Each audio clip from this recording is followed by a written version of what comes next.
Good afternoon, viewers, and welcome to today's live stream. Yes, today we're going to talk about the UV-5R. And is it still relevant? Oh, that's an interesting topic, isn't it? Of course, you can see here we have the UV-5R, one of mine, on the screen. Oh, yes, right here. So we can reach it if we want to look at something on it. Otherwise, you just get eye candy on the screen. But I thought this was a neat little way to uh, show you what I'm looking at. Get split screen. Isn't that nice? All right. So continuing on, the UV-5R. Now mine's a little different than a lot because mine has the extended battery on it. Now a lot of people just have the stock battery, but I had to get the extended battery because mine was a little too lightweight when I first got it. And of course, this one also has the belt clip on it. This is the one I keep in my bedroom just in case there's a storm, a power outage, what have you. I always have the radio in the bedroom so I can easily turn it on. It's always charged. I can easily, just turn it on and, listen to it or whatever I need to. And of course, this one's just for listening to things. I have a variety of different frequencies programmed in for local emergencies, that kind of stuff. Of course, on it, this one's been frequency expanded, so it actually covers the 220 range, which is not a stock feature, but there is firmware that you can get to upgrade them. Not from Baofeng, but there is independent firmware, of course. You just have to search it out. Um, it's one of those little advantages you can. Of course, it's just got the stock antenna on it. Because like I said, this is one I use in the bedroom when I'm, you know, when there's an emergency, when there's a power outage, a storm, what have you.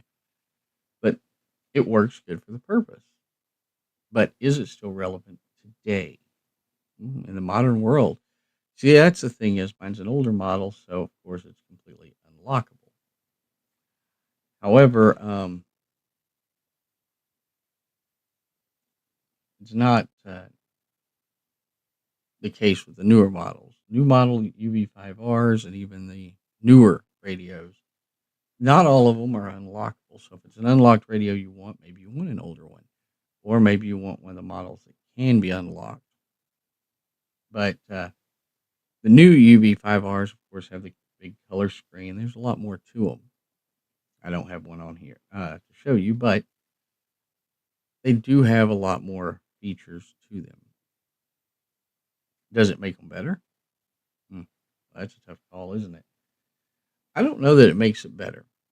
Now, frequency copy, I know that's a big thing that everybody seems to like. I just don't really care for it. And the reason is that any radio I'm actually going to be using, of course, will probably be a GMRS radio or even a MERS radio. So I don't have a need for that frequency copy. But in the event of something going on, maybe you do need that. Um, all right, so this is the basic simple radio, and it's a simple radio for anyone who wants to get started in radio.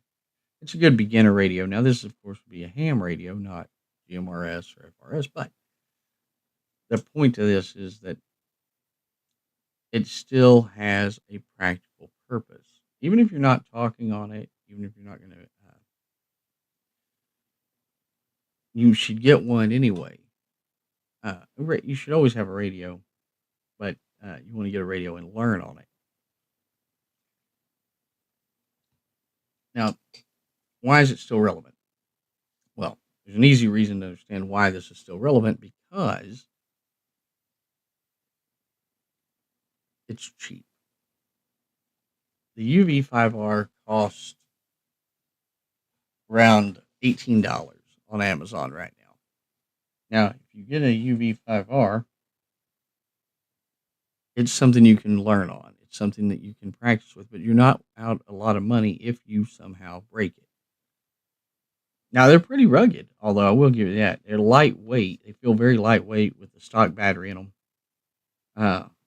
They're plastic, and they do seem, but they are fairly rugged. I've knocked my UV-5Rs off of things many times, and there's not a scratch on them. This one looks better than looks really good. Most of the time, of course, it just sits in the bedroom. But I've dropped them, I've knocked them around and stuff, and it's not a big issue. But they're cheap. Yeah, they're Chinese radios. Everybody complains about Chinese radios, but you know what? Um, they're cheap and they're effective, and they do what they're supposed to do. They do the job that they need to do. So that's your big point there you want to take away is, does it do what you want it to do? Yes. And it's something you can learn on, something that you can become acquainted with. Now you can now if you're wanting something for, of course, the end of the world, the zombie apocalypse that could easily happen at any time if you're ready, if you're getting ready for that. These are cheap. You can get a bunch of them and program them, learn to use them, and then you can put them in a bag and you have them there when you need them. But it's not something you can just pull out of the closet once the zombies start attacking and call for help. That's not going to work. Um, Especially if you don't have it programmed, don't know anything about how to use it. You know, um, I've been trying to teach my wife how to use radios and stuff, and she's not big on learning this stuff. I wish she was, but she's not big on learning it, so uh, I have to get her a simpler radio. That's my goal, and we do have a simpler radio coming in over the weekend that we'll talk about, which will be for her. But I thought today we could talk about the UV-5R and some basic other things along with it. And of course, I don't have mine powered on right now, but um, I always have a radio powered on in the background. I just don't have that one on right now. Although did have it on earlier today because it was sitting here on the desk. Of course, the menu buttons and everything are straightforward on this. Now, some positives for this radio that you don't find on every other radio is the VFO button or channel button. Allows you to switch between stored channels and your frequencies. That I find to be a good thing. I like having that, and you can switch. And of course, the AB button, so you can switch between the uh, two frequencies or channels that you have on the display. If you have it in dual watch, you can turn the dual watch off. Although you only want to be on one frequency. My thing is with radios is I have to have several radios on at a time because there are a lot of frequencies I want to listen in on at any given time. And since I don't have one set to just dedicate to scan all those frequencies and only those frequencies, I have them. I have them, to where I can turn a radio on, have it on two frequencies or two channels, and then same on the others. And it is beneficial. But I have a lot of frequencies stored in here. I have all of the GMRS bands, the MERS bands, some ham bands, and of course a lot of emergency services stored in here too, along with the weather channels. Now this one, of course, when it comes to weather, you have to put those frequencies in yourself. That's a downside on against some other radios, but if you're looking for the basic beginner radio, this still works. It's still viable. And it's still feasible to have and use. A lot of people may not care for it. You know, it's the Valfang UV-5R. It's cheap Chinese junk, $18. And, you know, well, if you're going to get into radio, get a bigger radio, get a better radio. But that's the thing. You don't know if you want to really get into radio. So maybe you're a beginner. You get something real cheap and you learn on it. A lot of people don't want to take the time to really learn anything. They want to just have something that is simple, uh, that they can have in the event of an emergency. Now, if you program it with the frequencies you're going to need in that emergency, and you have two or three of them that you can hand out to people, it works great for that. But uh, Now, of course, we should probably cover the basic caveat here. Remember that per FCC regulations, that if you want to talk on this, you need a ham operator's license before you can ever push the button on the side there. But these are great for listening in on things and great for learning just how to program it. Think of it like any other tool. It's better to have the tool you need and not need it than to need a tool and not have it. You always want to have as many tools in the toolbox as you can. I prefer to have a lot of tools in my toolbox. The same is true with a lot of things that you have, and it's something. Yes, there's a learning curve, but it's not something that is rocket science to figure out. It's not something you need a big degree for. It's just something you can easily learn uh, and experiment with, in a sense. Mess around with, listen to, etc. You can. You're never too old to learn something new. That's a very important point to this. Now, of course, I started out with the UV-5R. I said, you know what? I'm going to start getting. I want to get radios for an emergency and stuff.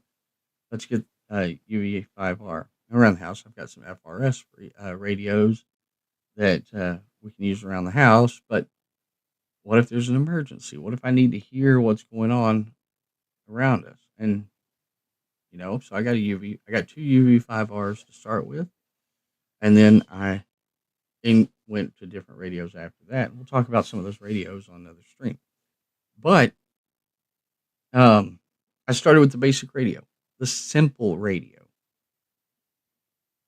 because having a simple radio, you learn, okay, is this something that I'm going to be doing a lot of, messing with radio, or is it something that I'm going to say, okay, let's program it, throw it in the bag, and not worry about it? And I'm always messing with the radios, so obviously I enjoy doing it. But not everybody is that way.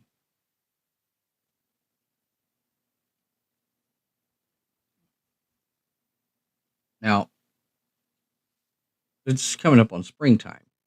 This radio will probably get a lot of use in the next few months because during the spring, there's, of course, storms. Spring and summer storms can mean power outages, etc. Um, and I always want to hear what's going on. We had a bad storm a couple of years ago, and I was able to use one radio for the weather, another radio for listening to um, emergency services and a variety of different emergency services to what was going on and how bad things really were. And radio is a beneficial thing to have. Uh, the UV-5R actually is a lifesaver in a sense, and it can be a lifesaver. For me, in a way, it was. It didn't get to be the situation that needed to be a lifesaver, but there was a situation a few years ago where um, I had my UV-5R on the desk, uh, listening to emergency services, and I'm sitting at my desk, and I think it's a nice day. I don't have any weather alerts. My phone, notorious for not giving weather alerts, so I get no weather alerts on there at all. But all of a sudden, I hear on the emergency services for our local EMS, that there's a tornado 20 miles away, headed my way. I didn't know anything was going on. And if it hadn't been for the radio being on at the time, I wouldn't have known until it was too late. So, of course, actually, the storm completely broke up before it got here, which was interesting. But the point is that it's better to have the tool and not need it. Of course, I needed it at the time, and I was listening to it. And I always, especially during storms, I usually have, my radio. Well, even without storms, my radios are usually on anyway. But during a storm, I always have at least one radio sitting somewhere on the on the weather frequencies. That way, I can hear what's going on. Now, another thing about radio is this is just another thing to keep in mind is these always have FM receivers in it, so you can get local radio. I know that doesn't sound like a real benefit to anybody, but recently we had a power outage, and it was a scheduled outage we had for 2 different days. And I knew about it ahead of time, so of course, I had the generators charged, my laptop's charged, everything's charged up. But I don't care to play on the laptop for an entire power outage. It just doesn't seem feasible to me. So I use one of my radios to listen to a local radio station and do a crossword or whatever. But having the radio there, it's that tool that you don't know that you need, but you really do need it. A lot of people don't realize that they need these. That's just one of those things. A lot of people do not realize that they need a radio, and then something happens and they won't have a way to communicate. Now, in the event something does happen, you're not going to be needing to communicate on the other side of the planet. You're not going to be needing to communicate cross country. What you'll want is to be able to communicate with people in your local area, small group, your group. And that's where something like the UV-5R being cheap comes in, where it's a good point. You can take the 5R and you can purchase multiple ones, program them on all the same frequency for your group, and then you can hand them out. That way, everybody has it in the event of the emergency, and you can just flip on it and go, okay, you got, say you program only 10 channels for some reason, okay, and in the event of this, you go to this you go on this channel, or et cetera, or however you want to do it. You make little cards for everybody to have with them, so they know that okay, on this in this event you do this, and event, you know, and how to operate it. Basically, you can give them little instructions on a small card. Um, that's an easy way to look at it, an easy way to do it. Now, you're going to be on. Of course, you could get the GMRS version of this. Of course, it's a little bit more pricey, but it serves the purpose too. And if you're wanting to talk in your local, just in a local area, with people around you, GMRS is of course something to look into because the license for it's only $35. It's not hard to navigate the site, and you can get it in about 24 hours. So, and it's good for 10 years. A lot of selling points on that in there. Okay, let's see here. I just want to look up. Um,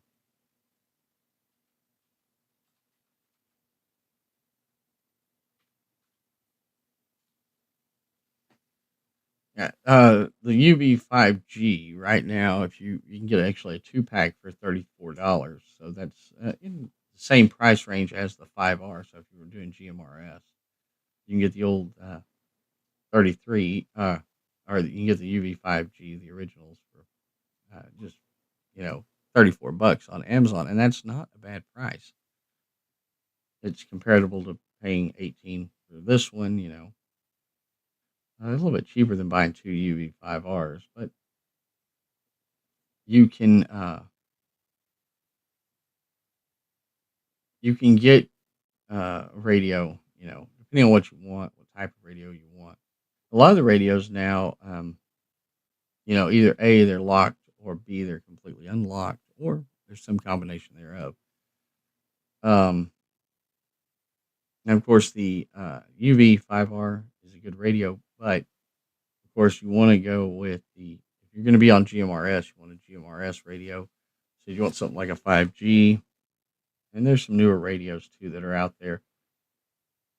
Um, I looked at a bunch of different ones the other day on here. So, but keeping the price point of this one, of course, the 5G getting a 2 pack, and you get a 2 pack of radios at $33. I mean, that's cheaper than buying one for $18, or buying two at $18 a piece. So that's an advantage there to it. It really is. Um, That's if you're going to be talking in your local area. Now, there are, of course, licensing restrictions on the radios on on when you can transmit and stuff. Now, if it's a complete emergency, the rules kind of go out the window at that point because you're going to be able to talk on them whenever you need to. So, I mean, Who's going to be checking radios if we're in the middle of a zombie apocalypse or something crazy? A lot of times, uh, and one thing about it is that but if you're going to be listening to it, I mean, just to get information, it's a good radio for that. Now, like I said, I use radios for different things, but often radio like this, like I said, it's just one to listen to, but it's also one to learn how to program on. Now, of course, this radio is completely Chirp compatible, which, for those that don't know, Chirp is a programming software for radios. You can program a whole variety of different radios with it. But it is programmable through Chirp using a K1 connector through the side port here. Just open up the little side port and you got a little connection there, speaker, microphone, jack. You just plug your adapter in there and right into the computer and hook it up. Programming these is very simple to do with the software. You can import a lot of frequencies inside of Chirp, so that makes it a little bit easier. Now, one caveat I'll say on that is Chirp doesn't recognize frequency expansion on radios. So, like with mine here, I do have it programmed in where it can receive in the 220 range. Now, that's a fine thing to do, but you cannot title or you cannot give an independent channel name to something like that. You can program a frequency in like that, but you can't channel name it there because frequency is out of range. So that's just one little caveat there with the software, but it's one of those things that you really don't have to worry about, especially on if you're going with a stock radio and you're not going to do any of those fancy things. Now, of course, I'm always looking to update and modify radio as I go. So anything I can do that might change it or make it different, I'll probably do. All right. By the way, people, if you have questions, the chat box is over there. You can chat in the box over there about radio if that's something you are interested in knowing more about. I'll answer whatever question I can. I'm not an expert. I'm just a guy giving you some advice and giving you my opinion on things.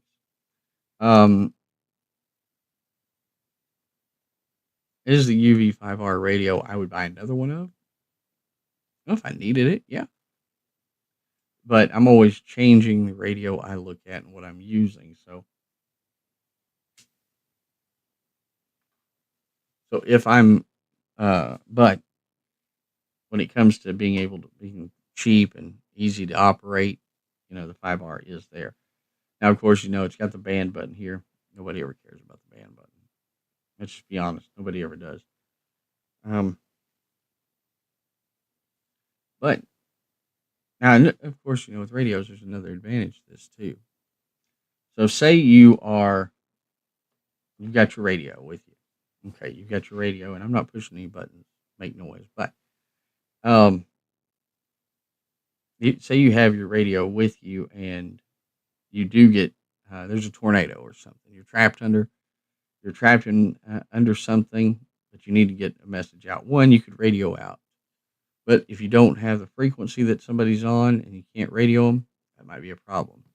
But this little orange button up here is the alarm on there, and you can activate the alarm on there. And even if it's not transmitting that alert out on a radio frequency, the sound is loud. Someone will hear it, so it can be a good tool to have there with you for an emergency. Like I said yesterday on yesterday's stream, whenever there's a storm, I always have at least one radio in the case on my belt, and sometimes I'll have two. It just depends on how bad the weather is and how far away I'm going to be from the other radios. Usually, I'll have a waterproof radio in the case and another one, either in my pocket or you know uh, close by, just in case. But I always like to have a radio in my possession on me. You go to the store, you take a radio. It's not any different than just grabbing your keys. Just grab a radio, throw it in a case. Now I have a variety of radios I use, and for different reasons. I listen to them, or maybe they have a feature I like, or whatever. But the 5R is the simple radio to learn on, and it's the cheap radio that you want to get. Like I said, of course, if you're doing GMRS, just get the 5G. It's pre-programmed with all the channels for GMRS and the repeater channels, so that you can, go in there. You set the tones if you have to, but you'll be then able to communicate with people when it's important. Now, a lot of people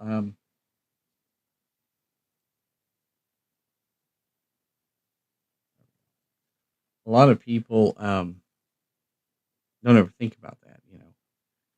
But if you're going to be out doing stuff, maybe you want a radio for this or that to communicate with people.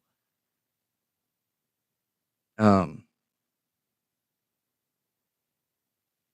but every radio will do basically the same thing. You're going to get the same amount of distance on a radio, on any radio, operating. Depending on the conditions. You may get a mile, you may get 5 miles, but generally you can find a repeater that's close by that you can uh, talk on if you need it. So that's one thing to keep in mind there.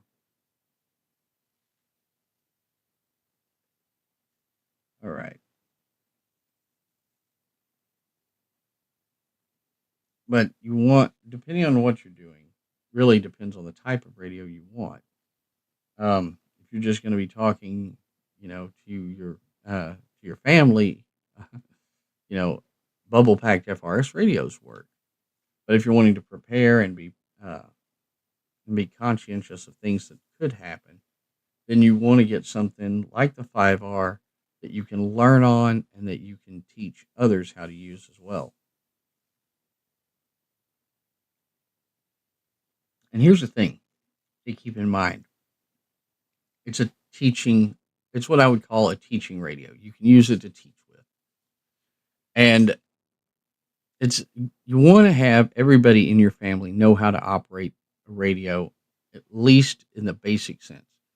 Just think about this for a minute. Let's say for some reason that everybody's got a radio, right? But you're the only one that knows how to use it. Well, that's fine if you're always right there. But if you're not always right there, then how are you going to do anything with it?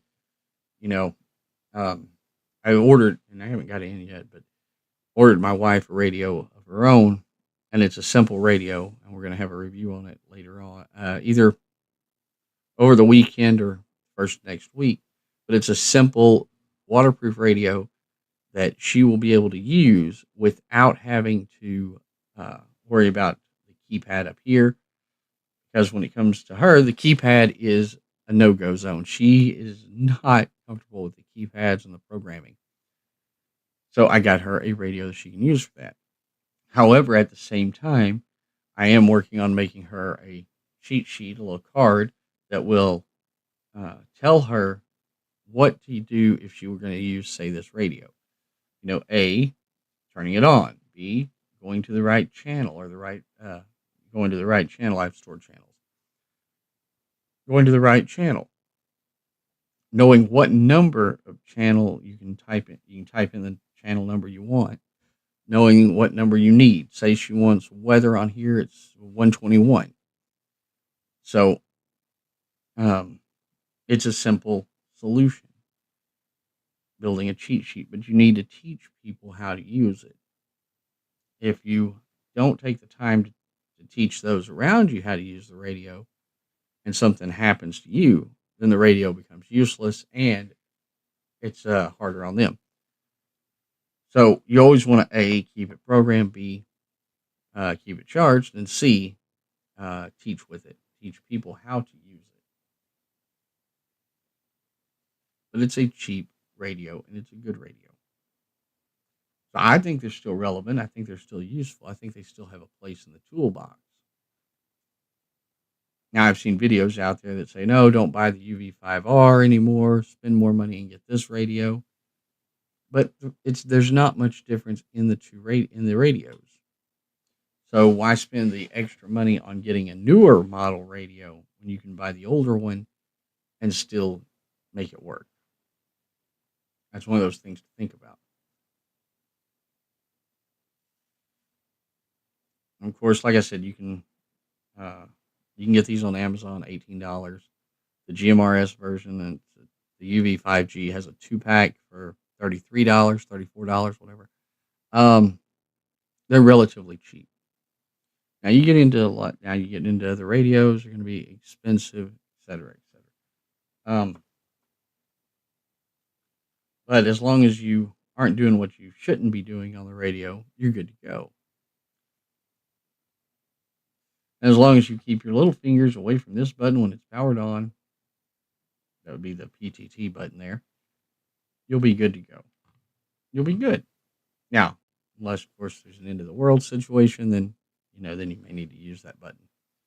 But if you're not licensed to use it, don't talk on it. It's a simple thing. Now, I don't normally agree with licensing, but at the same time, those bureaucrats, they don't like you doing anything that you want to do, and they surely don't like the idea of freedom. So being able to actually talk on it, if you need to, in an emergency, it's fine because there are rules and regulations that allow for the use of immediate danger to use the radio if there's no other way to contact.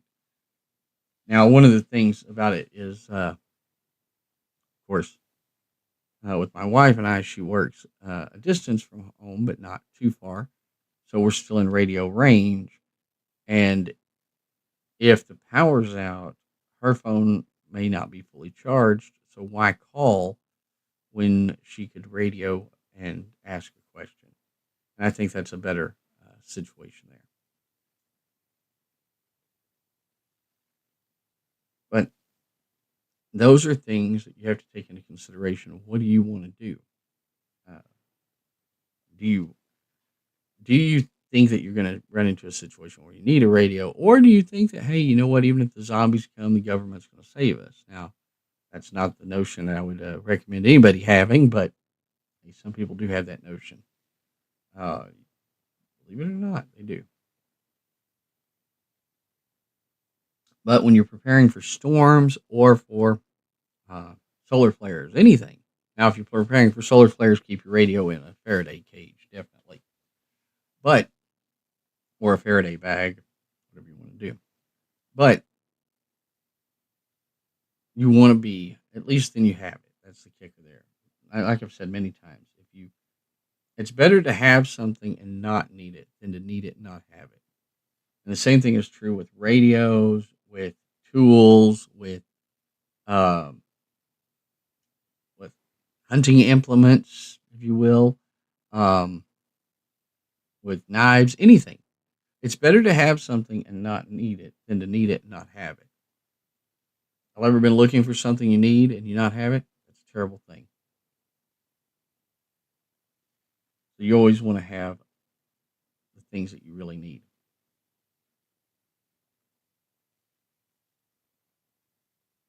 And of course, when you're looking at, whenever you're looking at the radio and everything, it's not a big thing to work on.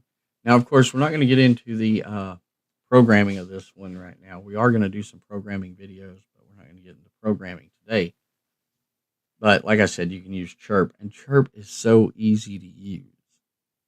It's not like it's some mystery program, It's even got a friendly name, Chirp, like a bird, chirp, chirp. Like a bird chirps. You want to? It's a friendly name, but it's simple to use. It's a simple interface. Um, it's a lot like using Excel. It's like an Excel spreadsheet in a sense, but it works real well for programming, and it's free to download. That's a good side to that too. The programming software is free. Now, one thing I will recommend that if you buy a radio, buy the programming cable, and you want a good programming cable. These are the K1 style connectors. You want a good programming cable on this, and I'll tell you something on that. So I have two K1 connector cables for programming. One of them they each have two different chips in it. One of them's like a 2032 and one of them's a 340 chip. The one with the 340 chip works great. For everything I program, it works great. The one with the 2032 chip, nah, not so much. It doesn't work that great. But you want to get a good programming cable because you can use it on multiple radios. It's not like you're only going to you have a cable just for this radio and then you need another cable. Unless you're using waterproof radios or radios that have a proprietary cable, and there are some, the K1 generally becomes the standard. Now, I have an RT730. Its programming cable is proprietary. It's a totally different cable. It looks like a K1, but it's not. There's no interchange there. Whereas with my RT 470, it's a K1 connector. It's the same cable. Same cable works for both. So that's something to keep in mind. Buy a good programming cable. That way you can program it quickly, get it done, and learn how to use it. And a programming cable is going to cost you, $7, I think. Last time I saw them on there, it's like $7. So they're not expensive. That's the point I'm making here. So let's say you wanted to go GMRS and you're buying a 2-pack of the GMRS radios. Just ballpark it here real quick. So say you are. Okay. I'm going to punch that up on my screen just real quick here. So you're buying the 2-pack and, it's 35. It's $35. However, if you spend a little bit more, so for $40, you can get the 2-pack with extended or with longer whip antennas. You can get different antennas. You can get 2 extra antennas plus the programming cable on a 2-pack at $40 right now. Currently on sale. $40 is not a bad price for 2 radios. So it's a cheap thing, and you can always look for the bundle packs where you can get the cables with them. So you want to look at what you can get cheap and efficient. We'll talk about some antenna stuff later. But you can find a good radio, and it'll have it, and you can get one for a good price. So it depends on the radio you want, but you can get it cheap and of course use it. But you can always get the programming cable included or separate. Like I said, separate programming cable is going to run you about $7. Antennas would cost you more. So when you can bundle it together like that, with the antennas and the programming cable, it comes out to be a really good deal. So that's something to keep in mind there when you're looking at what kind of radio you want, what kind of radio you might need, and how you want to use it. I said of course, $7 for a programming cable is fine because I do like to try to get the programming cable with the radio if it's the radio that's going to need a programming cable, but I have cables to use. But if I were going to go for picking up a couple of 5Gs right now, the UV-5G, I would spend a little extra with the antennas and the programming cable. I would. That's my opinion on it. Now, another point here is, of course, we're talking about the additional antennas. I've got extra antennas laying around, but this one here is, of course, the stock rubber ducky antenna. Uh, the other stock UV-5R antenna I have for my other one. My other UV-5R has a folding tactical antenna on it, so it's a lot bigger to put. So I don't put it on the desk, obviously. But I took the antenna from it and put it on one of my different radios because I didn't want one of the whip antennas on there. Now, um,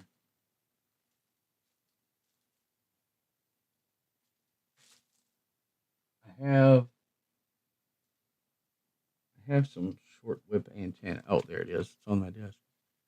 Of course, this here is a shorter whip antenna here that normally I have on one of I have on this one would go with the 470, and sometimes I have it on there, sometimes I don't. Usually, I have the rubber ducky antenna on there just because I like it better when I'm on the desk. But the antenna you can upgrade or change. My 730 right now has an AR 771 antenna, which is the Abri version of the Nagoya 771 that I have on there right now, just for when I'm listening to stuff on it.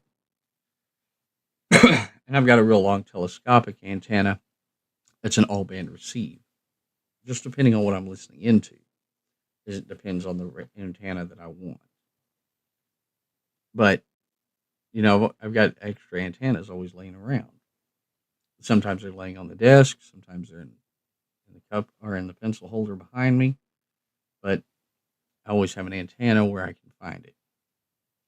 I used to keep them in the pencil holder on the desk, but got too many of them for that, so I had to move them to another spot.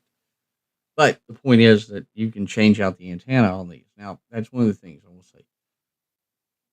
When it comes to FRS versus GMRS, FRS are fixed antennas. You can't switch those antennas. GMRS, although, you can change the antenna. Get a better antenna, get a bigger antenna, whatever you need. Now, if you were going to just be talking short distance between point A to point B, the stock antenna is going to probably work fine. But if you were getting a bundle set and you get the antennas and the programming cable all together, well, then you've got a bigger antenna. But in most cases, the stock antenna is going to work fine.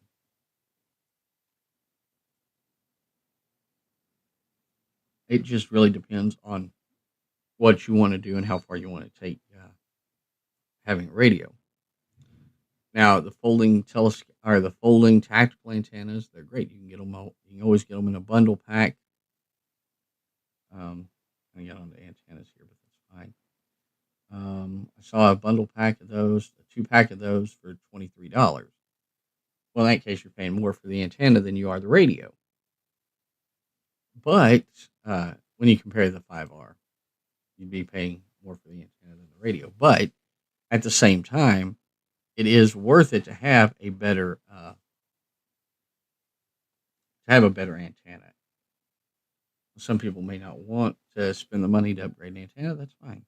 It's not a big issue. It's kind of a what do you want to do with your radio? Of course, I enjoy being able to, have the radio to listen to for emergencies.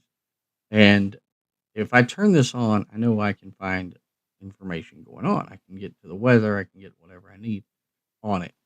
Whereas if I don't have a radio, if I didn't have the radio, what do you do when the power's out and you're not getting any information on the phone?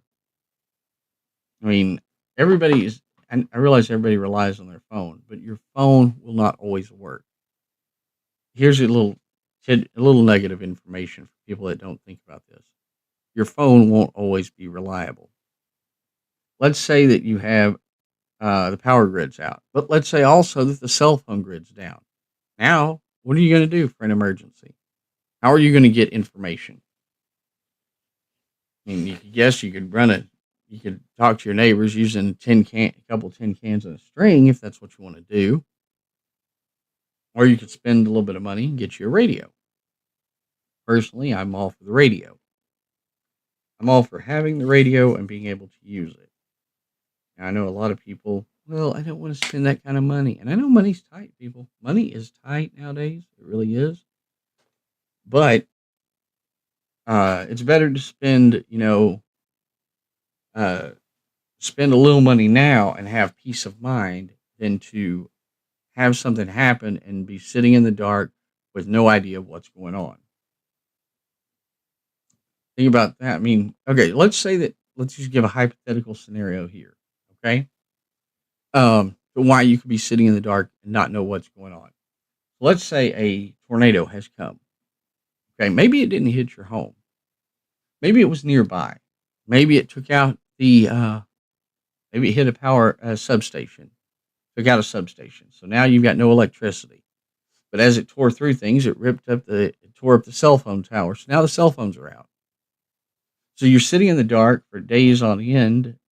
Okay, there'll be light when the sun comes up. We know that. But you have no electricity. You have no way to get information of what's going on. What are you going to do? Well, there's the thing. What are you going to do? In that scenario, I'm turning on my radio. I would have the radio already on, but I've got the radio to listen to. One, I can hit an FM station maybe a distance away. Maybe there's an FM station in the next town that I can pick up and hear what's going on there. Or, you know, maybe there's somebody on one of the emergency services frequencies, and you can find those easily enough to that's going to be talking about what's going on. Maybe maybe one of your neighbors is also on there talking about what's going on. So the point is that there's always, and of course there's the weather frequencies too. So there's always some information you can get if you have the tool to get it. If you don't have the tool to get it, or have a tool to get it, how are you going to have the information? You won't. And it's delusional for us to think that such a scenario could never happen. Because while it may not happen today or tomorrow, it could easily happen at any time. So we need to really think about how we're going to operate, what we do, and what we need in the event of an emergency. Those are little thoughts I have there. So is the UV-5R still relevant? Yes, it's still relevant. It's still a good learning tool. It's still a good teaching tool, and it's cheap. It's got a lot of good selling points to it.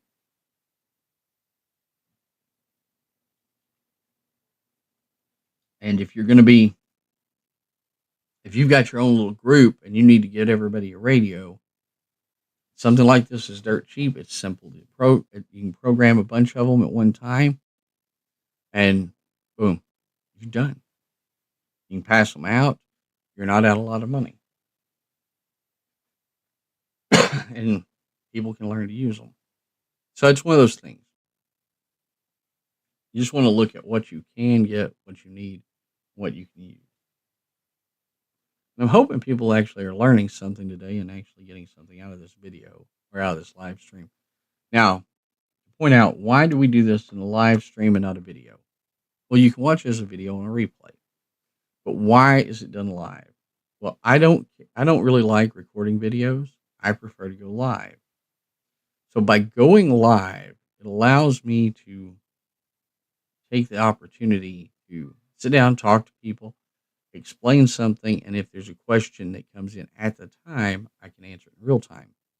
And if you are watching the replay and you have a question, you can put it in the chat or in the comments section, and then I can go back and look at it as well. And that works out good for everyone.